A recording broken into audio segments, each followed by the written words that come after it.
Well, thanks very much, Mr. Speaker. Thank you. Mr. Speaker, GSAs save kids' lives, plain and simple. They save kids' lives in the public school system, and they would save kids' lives in the Catholic school system, and they would save kids' lives in the private system. So let me ask the Premier, how does accommodating gay-straight alliances requested by students for schools contravene anyone else's rights and freedoms? Honourable Premier. Mr. Speaker, there's no room for intolerance in our education system, and this government has been very clear.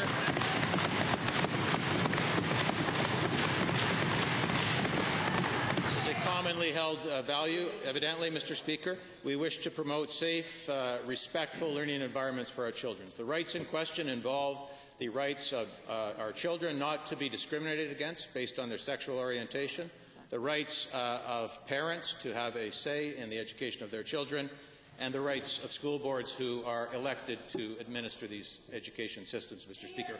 We will balance those rights in a way that Albertans expect. First supplemental, honourable member.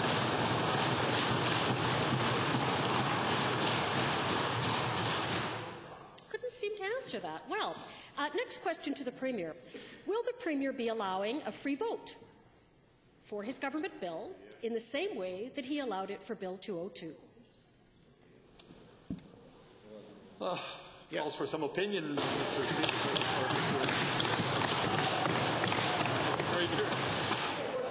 Final supplemental. That was easy. All righty. Well, back to the same Premier, or the Premier, sorry.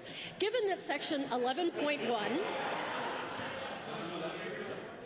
is a thinly disguised approval to discriminate against people based on sexual orientation or gender identity, why is this government planning to reinforce this by leaving it as is after it moves it to the Education Act? The Honourable Premier.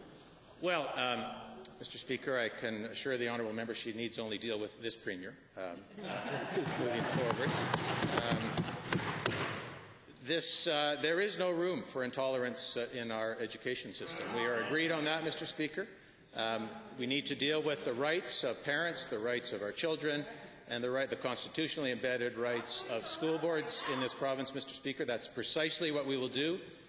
This involves a balancing of rights. These are complex issues that matter greatly in terms of the protection and the education of our children. And we will strike the right balance.